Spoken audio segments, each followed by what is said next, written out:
What's going on, guys? Meteorologist Jonathan Kagas back with you for another edition of Tropics Watch Live. Of course, we talked last night. That was one of our special cases because we wanted to give the best information possible to our friends in the islands, in the Windward Islands. And just want to say right off the bat that we're thinking of you guys that took the worst of this storm that came on through, rapidly intensifying again to a strong Category 4 hurricane with winds of 150 miles an hour. Those were the sustained winds as it came on through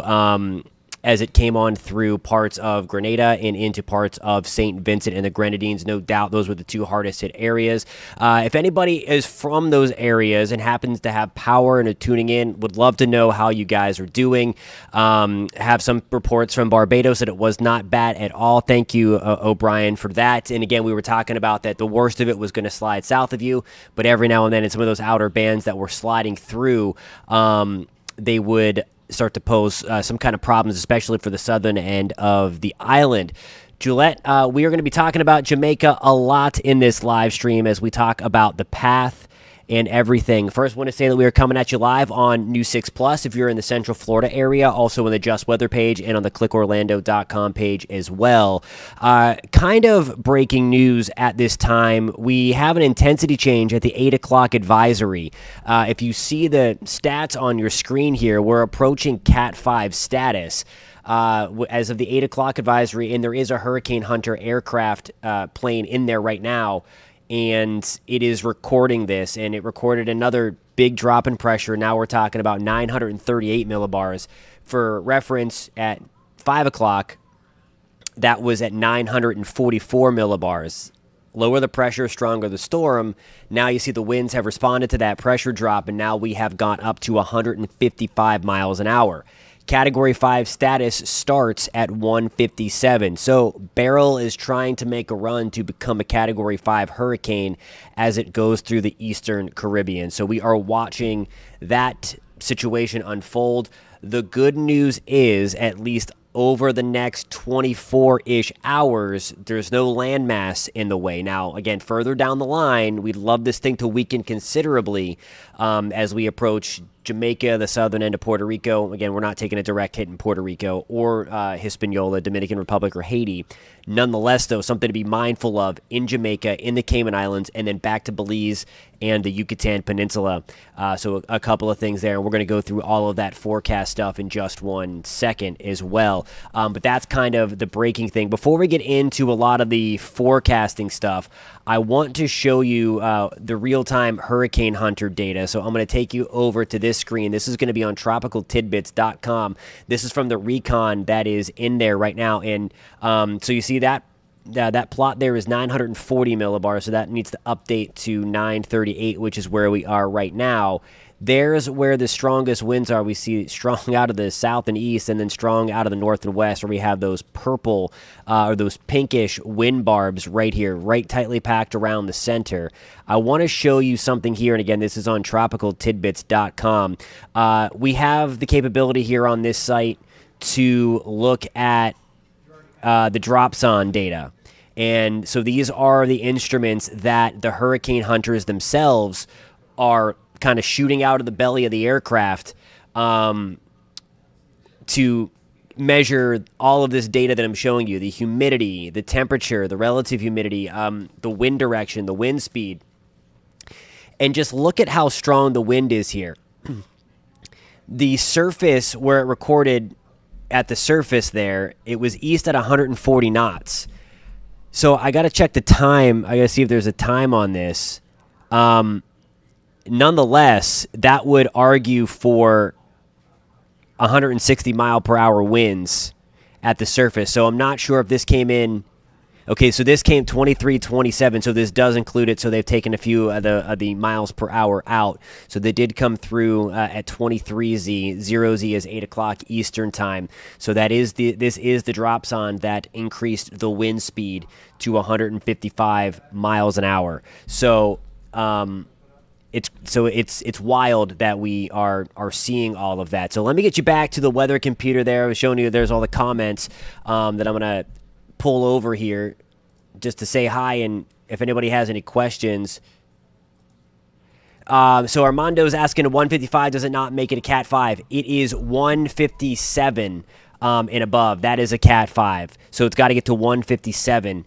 So we are at a very strong Category 4 at this point.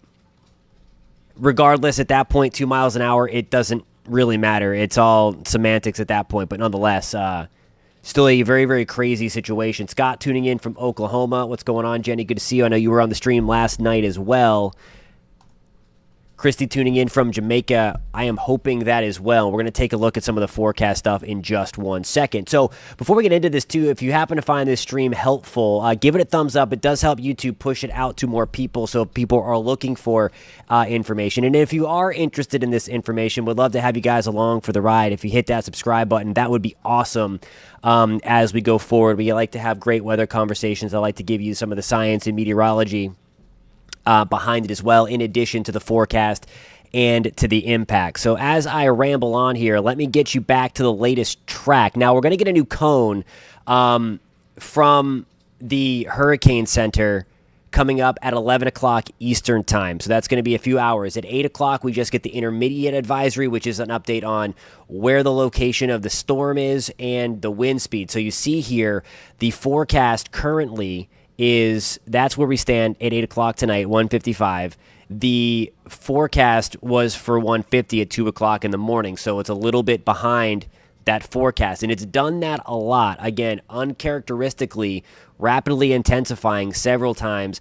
I mentioned this about just with the storm itself and where it is and how strong it is, but the rapid intensification this thing has gone through multiple times is just nuts, and it's unheard of for June. It's pretty rare for something like that to happen in August or September, let alone June or July.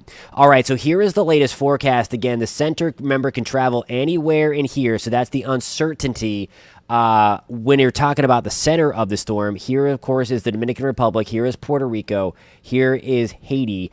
And for the most part, the center should stay to the south. That's what it's forecast. But remember, pretty decent wind field here. So we're going to be watching if it does ride on the northern end of the cone. That's where we could have some of the bigger impacts on the southern end of Haiti and the southern end of the Dominican Republic. So let me take this out further. Now, remember, this is the official forecast from the National Hurricane Center. So we are still smack dab in the cone here. Remember, don't pay attention to where the icons are or where this bar is down here or this bar, that anywhere in here. If the center wants to ride the northern end of the cone, that is a landfall in Jamaica.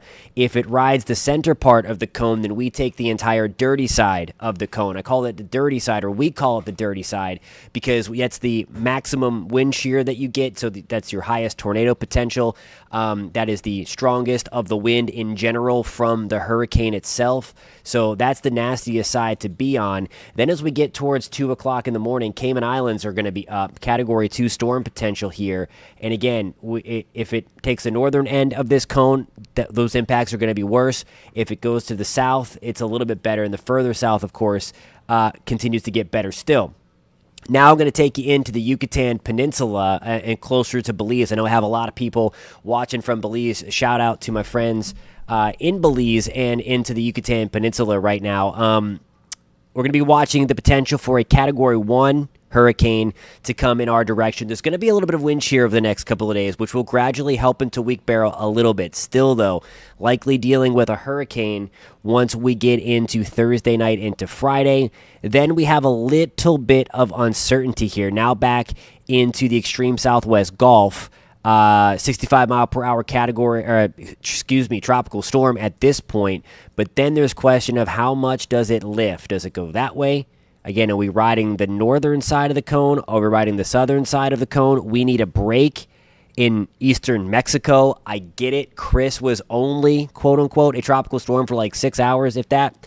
And it's the rain, though. We've had a lot of heavy rain sliding through. So if you're just joining us, I mentioned before that, of course, the biggest thing is we are thinking of the people that were impacted by this. Tropical storm force winds were reported in Barbados into St. Lucia. The hurricane winds here are in that kind of rust or red color there, and that was on the northern end of Grenada and into St. Vincent and the Grenadines, with the landfall happening right in through here. So again, it was a really ugly time, and I'm just hoping that everybody's okay and that everybody was able to avoid that. Again, I asked this before, but if anybody happens to know anybody that lives on the islands or you do yourself, I would love to know how things are going. I know obviously it's likely a chaotic time there when you take a major hurricane strike, as our friends in parts of the Windward Islands did, but we're thinking about you guys. All right, so that was where the storm was. This is where the storm is. So again, the hurricane force winds are tightly packed. I never want to say good thing when we're talking about a near Cat 5, but the strongest of the winds are tightly packed. And again, we had the report from Barbados that it wasn't too bad. We were just in that tropical storm center or sector, where the hurricane winds were tightly packed right around the center. So that's why we took the brunt of it in Grenada and in St. Vincent and the Grenadines. So again, that is the latest update on where the winds are. Now, we're going to be watching this very, very closely because I want to show you some of the computer forecast. The official forecast, again, we're in the cone in Jamaica, so there should be no sense of calm or no sense of calm to not let your guard down here at this point, because these probabilities have gone up from earlier today. These are the Hurricane Center forecast hurricane force wind chance. So these are going to be the sustained winds reaching hurricane force. And again, the southern end of the island getting up into that 40% opportunity, at 30 to 40%. Doesn't seem like a lot, but again, that is trending up, unfortunately. Now, I want to show you a couple different model runs. And before I do that, I'm going to get to the comments section to make sure that we don't have any questions. So let me get back to the other computer. I have a million tabs open.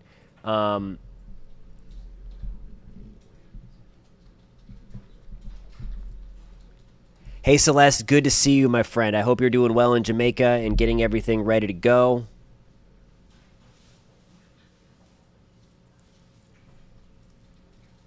Hey, Tammy, where are you going on vacation? And then I can help you a little bit about, I don't know. So right now in Louisiana, I don't think, Ashley's asking if she's okay in Gulf Pecan Island or Pecan Island in Louisiana. I don't think it's going to be able to make the hard right turn to get to Louisiana. I still would keep this in the back of your mind, but I would not be too overly concerned. If you were in South Texas, I still think there's a slightly better shot. For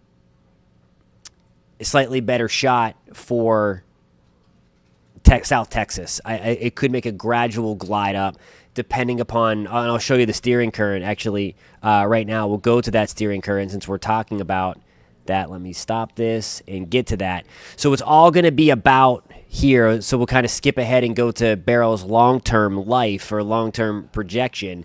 It's all about this big upper ridge of high pressure. So I really like to show you this animation, this model forecast, because it's done a couple of things. And if you were with us yesterday, this is a significant jump to the south in the modeling here. So not the best news for Belize, especially in the northern end of Belize and then the Yucatan Peninsula, because that is going to put us on the right front quadrant, that dirty side. So we're watching to see there where that chunk of high pressure moves, and you'll notice the little jolt up. But if you're also with us yesterday, this turn up, it happened a little sooner, so we had some models getting it toward Brownsville, maybe even Corpus Christi yesterday. So that would be an indication that the ridge of high pressure is not moving as fast as it was modeled yesterday, which would suppress it to the west and then send it, unfortunately, back into eastern Mexico.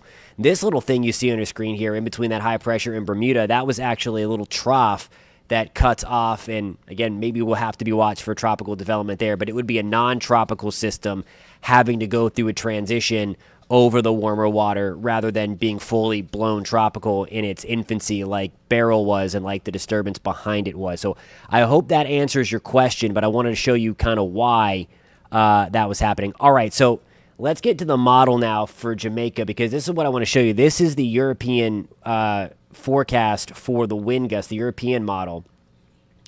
And look how much further north the Euro has it riding. So if you can't make out the islands here because of all the colors, here's Haiti, and then here's the Dominican Republic. Here is Puerto Rico.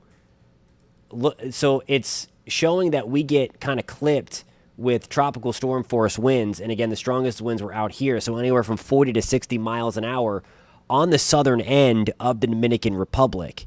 So that is a significant shift north, and then also on the southeast corner or southwest corner of Haiti.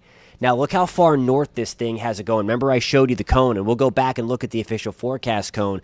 But now this is the farthest lying model. You saw the tight cluster of them below Jamaica.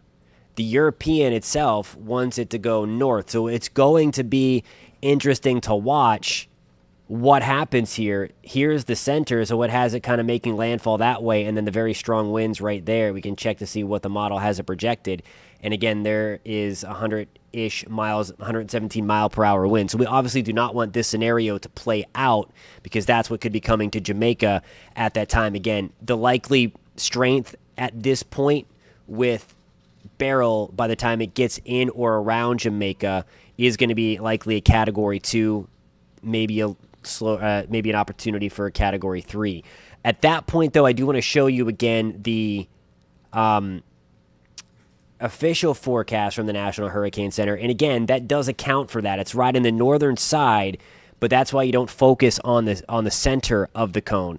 We have to look at the whole thing. So we need to make sure that we are preparing in Jamaica, and then keeping a very watchful eye here, because again, we could have some really nasty impacts from Santo Domingo all the way to Port-au-Prince in Haiti, because if it takes the more north this thing tracks, the better opportunity we're going to get at least tropical storm force wind gusts in the mix. So again, just keep that in mind for my friends in Haiti and the Dominican Republic as well. All right, I want to pull up a high-resolution hurricane model to show you here, because it's interesting. Now, the model I'm going to show you, I'm trying to walk and chew gum or type and chew gum. The model that I'm going to show you sometimes comes back hot, so I do want to preface it there. But it does have a good, I mean, the model is kind of made for rapid intensification. It did very well. It did forecast the rapid intensification for Michael. I'm trying to get you a satellite here while I look for, I pull up this site, tropicaltidbits.com again. And I want to show you the forecast model, the hurricane wharf.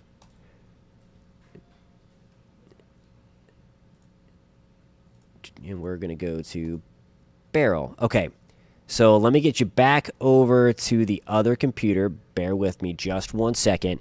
And here we go. So here is Beryl, and we're at 0Z at right now. So 0Z, 8 o'clock Eastern time. And again, this is doing very well. Somebody that was on the chat last night, I forget your name if you're with us tonight. Again, great point with talking about how the H-Wharf was handling the intensity. Currently, Beryl is at 938 millibars. The H-Wharf is forecasting 940 for 0Z. So it's done a very good job with forecasting the intensity of this storm. The one thing is, though, it keeps it, although we'll go back a second. Notice how we go from, this is kind of a meteorology 101 when it comes to hurricanes, how we have the purple circles, the concentric nature of that storm. Note how once we get out to here, as we get into Jamaica, it starts to undergo a little bit of wind shear. So this is going to be into the afternoon on Tuesday, tomorrow. So let me take you further out. Here we go. We have the center largely staying south of the Dominican Republic and Haiti, but some outer bands do come on, so it could be gusty at times. And then here we go with the path into Jamaica. Here, of course, is the island. Here is the storm. And the H-Wharf, I'm bouncing back and forth because this is the latest. I was looking at the early one earlier in the day. I think the center stays off the island, but the southern end of Jamaica, that would take the brunt of it. Some very, very heavy rain. Again, wind gusts potentially topping 100 miles an hour if this solution came into fruition. It'd be close to that because we'd be right in, the eye wall would be very close, again, if it goes in that direction. There is a newer model. It's the HAPS model. This is going to eventually replace the hurricane wharf. So this is going to be another interesting thing to watch. Let's see. This has a rapid weakening. Let me see where we stand. So it's a little bit weaker in the intensity, so it's off by a little bit more. But this has a rapid weakening. I mean, we're talking barely a hurricane if the halves would come through. That would be awesome if that happens. Again, don't let your guard down. The official forecast is for at least a Cat 2. Just kind of walking through some of the models. The HMON is another good one. That has it kind of in the middle of the halves on the H-Wharf, taking it south of the island, far enough south that we're out of the eye wall, and then a little bit weaker still, that's 973, so it's right in the middle of those two.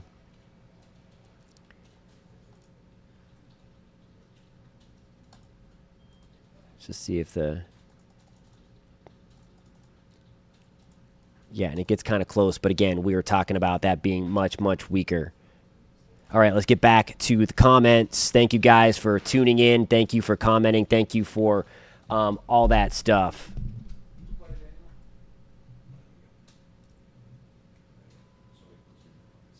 Okay, great question. I almost forgot about 96 because there's so much out there. First of all, thanks for watching. Heading to Cancun on Friday afternoon. Okay, we're going to go back to the cone first. Friday afternoon is when it's likely going to be in there. So I'm not sure if the flight is going to be able to get in to the picture. Let me see. Let me bring up the wind model again to show you. I got to switch my sources. Stand by. All right, so here we go. So we're going to look at this. I think this goes out far enough.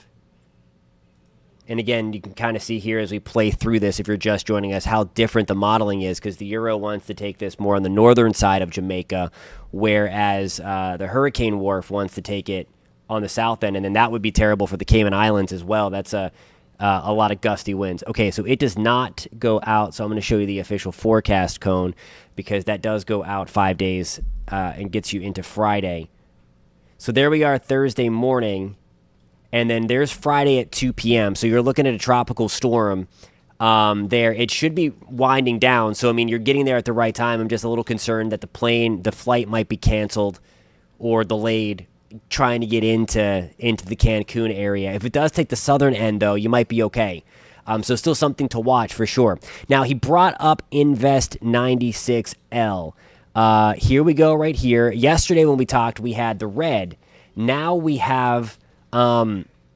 orange. So the development chances for 96L have gone down, and you do see we have thunderstorms off the coast of Africa. That's another tropical wave, but the colors aren't as bright, certainly not as bright as Beryl, and not as bright as the thunderstorms coming off of Africa as we speak. The brighter the colors on an infrared satellite, that means the colder the cloud tops are. And the colder the cloud tops are, the more intense the thunderstorms are, because they are able to climb higher into the atmosphere, and it's obviously colder up in the higher atmosphere. So that's why we're able to gauge on how intense something is by way of looking at the atmosphere in the clouds. So in terms of the modeling behind this, here are the latest models when it comes to 96L, and a lot of them come through maybe a little bit further north than what we just went through. Again, Beryl was kind of right through here.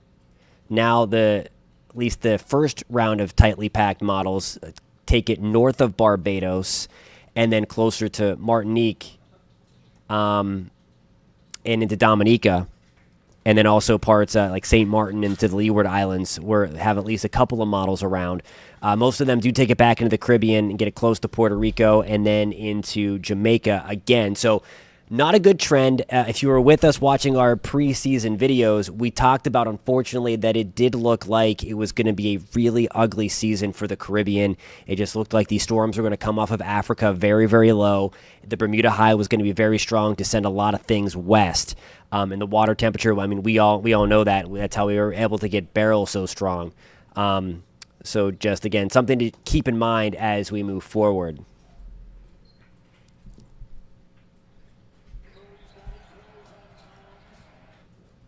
So this is a good question. He said, Daniel asked, if Beryl crosses just the northern tip of the Yucatan or stay over water, does the Louisiana coast come into play into modeling? Let me show you some of the ensemble forecasts. So let me pull that up.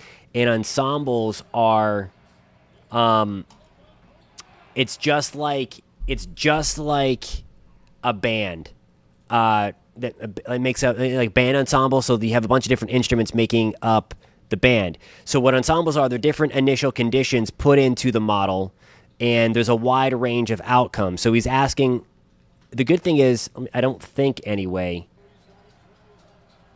So let me first show you the difference. So here back on tropicaltidbits.com, these are the actual computer models. Now, one of these things.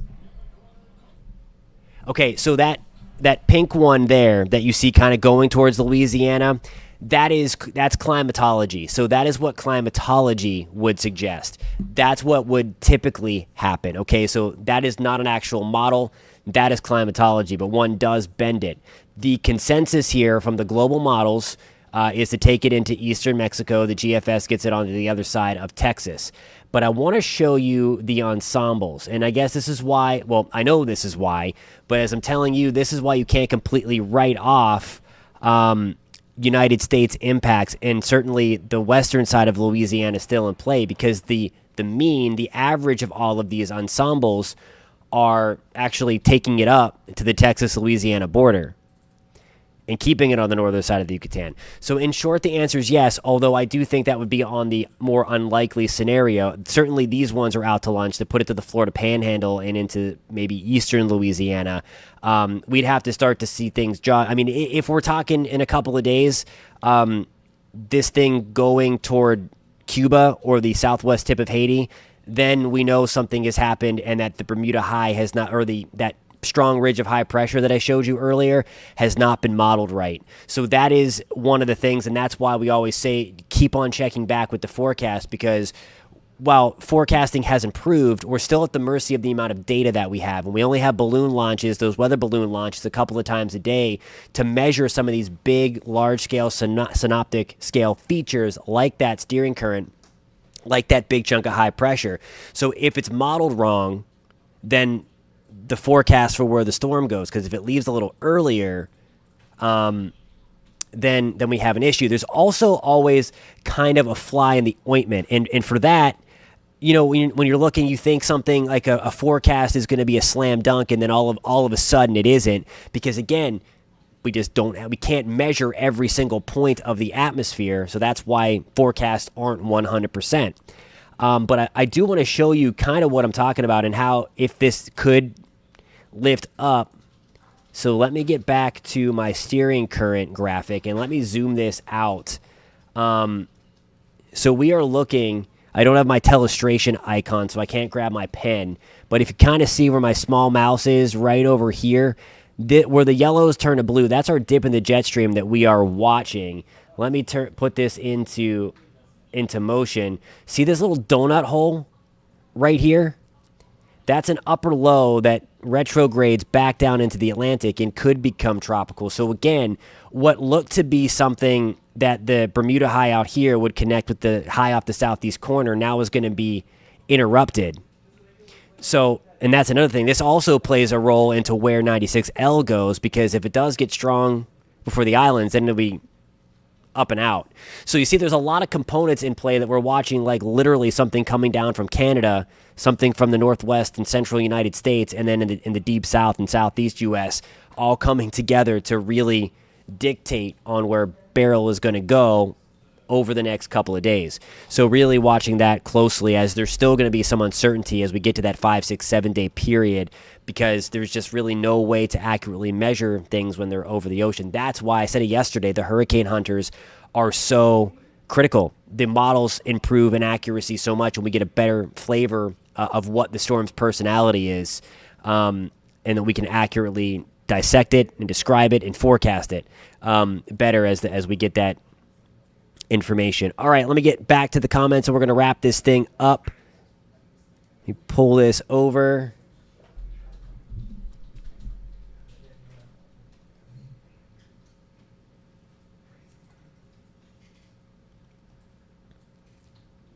All right, so Zane is asking about Belize. Yeah, you guys are still in the official forecast cone. For anybody that joined late, let me bring that back up.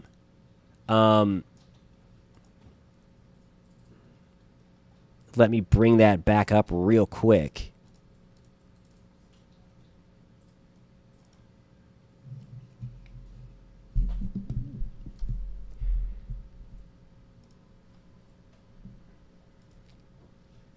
Give me 1 second. I have a comment that I want to pull over.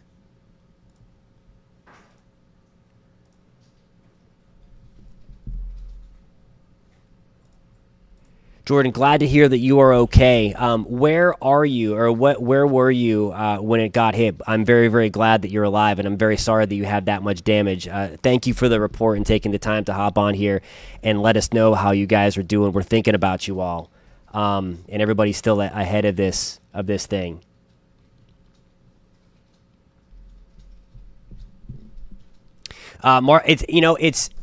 It's too. It has a really good shot, unfortunately, but again, at least over the next 24 hours, it's not going to hit anything. Let me bring you back the satellite of Beryl before, so that you're actually looking at something in real time as I'm kind of watching some stuff. But there it is. There's Beryl again, 155 mile per hour, Category 4 storm. Just a couple of extra miles per hour away. Jamaica, the direct impacts are still going to be uncertain right now. They're uncertain because if it goes north of the island, it'll be a little bit lower, and if it goes far south of the island, then you're just going to get a few tropical storm force wind gusts and some of the nastier outer bands.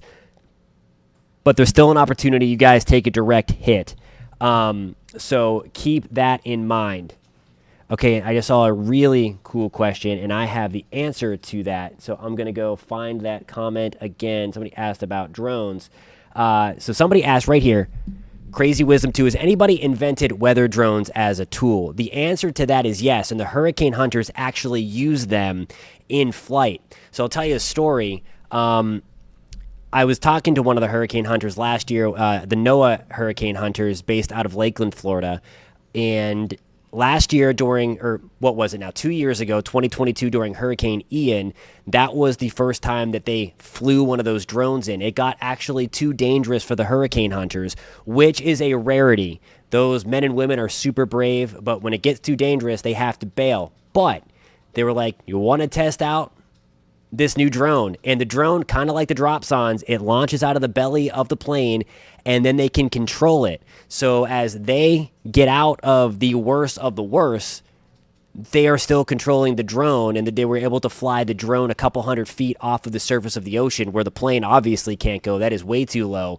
But they measured 200 mile per hour winds with that drone in Hurricane Ian. So some crazy stuff, and a lot of that stuff is yes, that is one of them. That is, they have a Global Hawk. There are a couple other ones that they have. I forget, the name is escaping me. I did a story on it. But it's incredible, the different types of weather technology that they are able to get into these things, and to really do that.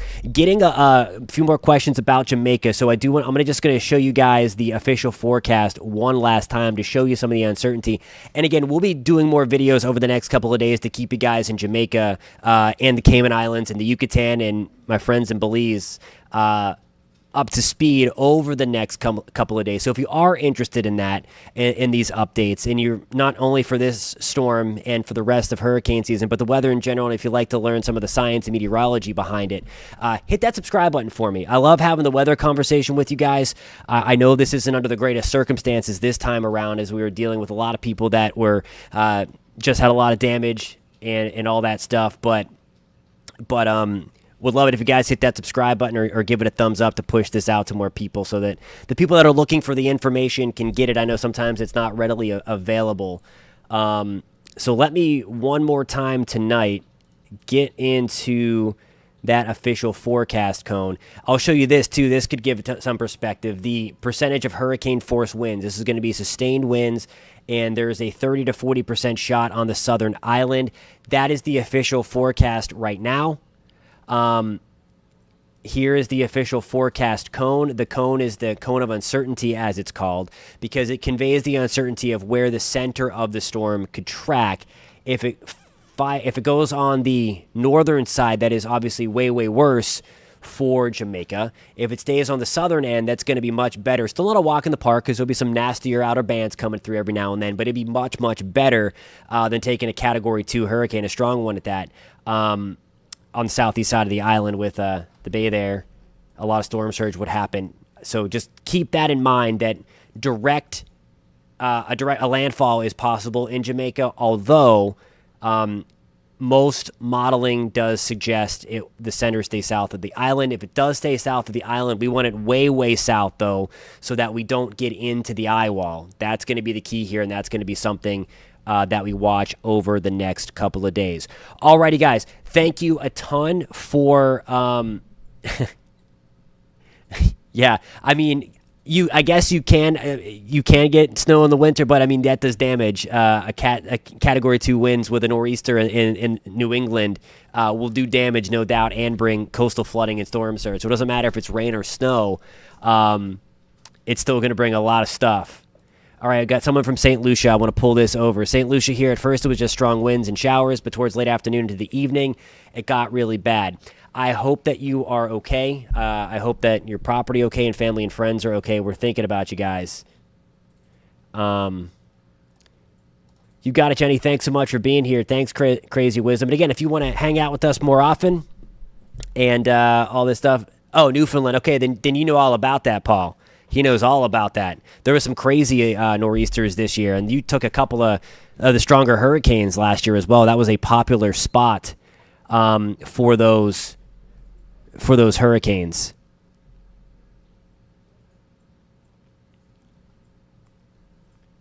Alrighty, guys. Again, hit that subscribe button if you're interested in weather content, whether you're watching on the Just Weather page or the clickorlando.com page. If you're watching on clickorlando.com or News 6 Plus, thank you again. If you're in the Central Florida area, we're going to be talking about that 11 o'clock advisory on News 6 Plus. And if you're not in the Central Florida area and want to see that in real time and see our newscast out of Central Florida, obviously we watch the tropics very closely here, being in the Central Florida area. Unfortunately, Florida obviously gets hit a lot. You can download News 6 Plus free on your smart TV. Just search News 6 Plus on your Apple, Roku, any of those devices and stuff, and you'll be able to see our newscast even if you're not in Central Florida. So there's a lot of cool things on there as well. If you're not interested in the news part of it and just want the weather, there's a couple of tropical loops on there that you can watch 24/7 that are always updated in real time. So you can just have that on in the background if you'd like to plot some things and stuff like that, like I do. Alrighty, guys. I do this all the time. I say goodbye, then I say goodbye like 10 minutes later, and then 20 minutes later we're still talking. But thank you guys so much for being here. We are thinking about you in the islands, and we will catch you next time. Again, it's approaching Cat 5. I keep getting questions on, is it going to be a Cat 5? I don't know the answer to that. It depends upon if it can perk up. There's going to be a little bit of westerly shear hitting it in the coming hours and days. But it's still too hard to... I mean, 2 miles an hour, somebody said it's basically there. I mean, for all intents and purposes, it's not going to change an impact, 155 versus 157. But nonetheless, it's crazy that this is happening in June. Thanks so much for tuning in, guys. Sign up for the Tropics Watch newsletter as well. That's going to be coming out soon. I'm going to send that out really quick. If you aren't signed up for that newsletter, clickorlando.com/newsletters, or you can scan that QR code. I visit your inbox every Monday. I also made a surprise appearance last night in your inbox, if you're subscribed, talking about the latest when it came to Beryl coming into the Caribbean island. So if you're interested in that, subscribe. It is free, or you can hit me up on all those social channels as well. I'm super responsive to the comment section and on the social channel. So if that interests you as well, feel free. Subscribe to those as well. Alrighty, guys. I told you. I said bye like 5 times. Be safe out there, guys. Seriously, we're watching this for Jamaica up next, the southern end of the Dominican. Haiti should stay well to the south of Puerto Rico, but still some outer bands. We got you covered. Hit that subscribe button, and we'll catch you soon.